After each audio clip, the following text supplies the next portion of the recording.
नमस्कार, मैं हूँ गीतांजलि और आप देख रहे हैं सूर्य आदित्य न्यूज। आइए रुक करते हैं खबरों की तरफ।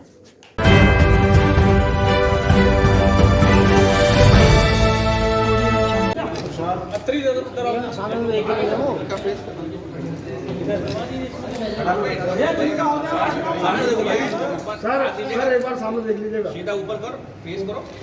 ऊपर देखो भैया, सामने देखो, सामने सामने ऊपर देखो भाई, ऊपर देखो यार, शॉर्ट नहीं बन पाएंगे। ऊपर कर भाई, एक मिनट में है बस। माल तो नहीं ऊपर कर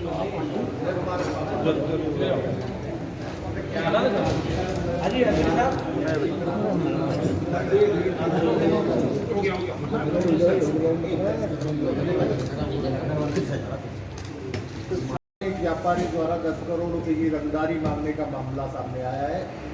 क्या कुछ कार्रवाई इसमें पुलिस द्वारा की गई है और किस तरह से ये लोग थे जो पकड़े हैं, ये सुंदर भाटी गैंग से संबंधित है? कमिश्नरेट गाजियाबाद के अंतर्गत थाना इंदिरापुरम में एक एफआईआर पंजीकृत की गई थी, जिसमें वहां के एक स्थानीय व्यक्ति के द्वारा ये शिकायत दर्ज कराई गई थी कि कुछ व्यक्तियों के द्वारा उससे 10 करोड़ रुपए की रंगदारी मांगी गई है। इसके खुलासे के लिए स्वाट टीम क्राइम ब्रांच को लगाया गया था, जिसने सराहनीय कार्य करते हुए आज इसमें 3 अभियुक्तों को गिरफ्तार किया है, जिन्होंने इनसे रंगदारी मांगने का प्रयास किया था। इनके नाम हैं रविंद्र उर्फ रॉबिन, तुषार बसैया और सविता उर्फ सभी। ये तीनों जो अभियुक्त हैं, ये पूर्व से ही जो अर्पित नाम का युवक है, जिस वादी है इस मुकदमे का, उससे परिचित थे। उनके साथ इनकी व्यापारिक लेन देन भी थे, जिसके बारे में इनके बारे में पर्याप्त सूचनाएं इनके पास थी और इसी सूचना का प्रयोग करते इन्होंने इस तरह का षड्यंत्र रचा था कि इनसे अगर हम रंगदारी मांगते हैं तो ये हमें कुछ पैसे उपलब्ध करा देंगे। और इसी क्रम में इन्होंने 11 तारीख को उनको फ़ोन से, व्हाट्सअप कॉल से, मैसेजेस से, आदि माध्यमों से इनसे रंगदारी मांगी थी और अपने आप को सुंदर भाटी गैंग का सदस्य बताते हुए इन्होंने इनसे रंगदारी मांगने की कोशिश की थी।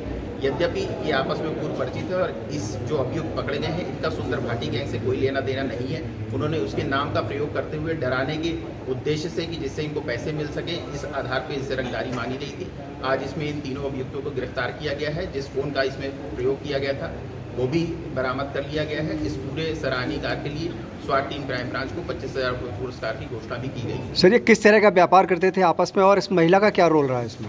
ये प्रॉपर्टी डीलिंग का काम करते थे और उसमें कमीशन बेस्ड इनके आपसी व्यापारिक लेन देन थे। ये जो महिला थी उनके ऑफिस में काम करती थी पहले और वहाँ से छोड़ करके फिर ये दूसरे ऑफिस को ज्वाइन कर ली थी। तो इससे हमें ये भी पता चलता है कि जो इनकी व्यापारिक लेन देन की स्थिति थी, जो सूचनाएं थी, वो उस महिला के पास में थी और उस महिला ने इसका दुरुपयोग भी किया है। तो मेरी आप सभी मीडिया बंधुओं के माध्यम से एक अपील भी है कि जो भी लोग अपने व्यापारिक लेन देन का काम करते हैं, वो अपनी निजी सूचनाएं जो हैं वो अपने जो स्टाफ हैं उनसे बचा करके रखें, उनको बहुत सार्वजनिक ना करें, कभी कभी उसका दुरुपयोग हो सकता है। सर, 11 तारीख में शिकायत दर्ज हुई, 14 में आरोपियों की गिरफ्तारी कर ली गई। ऐसे में सुंदर भाटी गैंग का नाम पूरे मामले को लेकर इस्तेमाल किया गया। पुलिस किस आधार पर इस निष्कर्ष पे पहुंची है? क्या क्या इनपुट पुलिस के पास है कि सुंदर भाटी गैंग से संबंधित नहीं है? देखिए, इनके द्वारा जो कॉल की गई थी, जो व्हाट्सएप पे मैसेज भेजे गए थे, उसको एनालिसिस किया गया है। इनके जो इलेक्ट्रॉनिक एविडेंस है उसको कनेक्ट किया गया है। तो उस कनेक्शन के आधार पे ये साबित हुआ है कि उसका इस गैंग से कोई लेना देना नहीं था। ये आपस की इनकी बिजनेस राइवलरी भी थी और कुछ इनके जो सूचनाएं थी उसके माध्यम से लालच भी था कि ये डरा धमका के किसी दूसरे व्यक्ति का नाम का प्रयोग करके हम डराएंगे तो हमको पैसे मिल सकेंगे। तो इसलिए इन्होंने इस व्यक्ति का नाम यूज़ किया था। कोई इनमें आपसी विवाद भी था क्या? विवाद नहीं था, लेकिन बिजनेस राइवलरी इनके बीच थी। सर, क्या परिवार को थ्रेट दी गई थी? सर, परिवार को क्या थ्रेट दी गई थी डराने के लिए? हाँ, निश्चित रूप से इनके परिवार को थ्रेट दिया गया था कि अगर आप इतने पैसे का इंतजाम नहीं करते हैं तो हम आपके परिवार को नुकसान पहुंचाएंगे। सर, सविता चौधरी को नौकरी से निकाला गया था। क्या माना जाए कि उसी रंजिश में और पैसे करने के लिए पूरा जो योजना थी ये रची गई?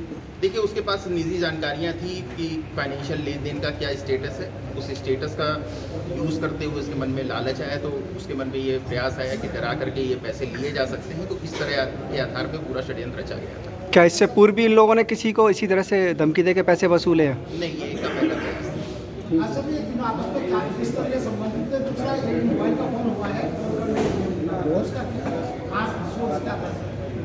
ये आपस में व्यापारिक रूप से मैंने पहले भी बताया कि इनके बीच संबंध रहा है, प्रॉपर्टी डीलिंग का काम करते रहे हैं, इसलिए एक दूसरे से जुड़े हुए हैं।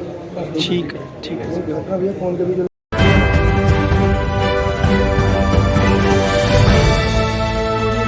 आज के लिए खबरों में बस इतना ही। कल फिर होगी आपसे मुलाकात। नमस्कार।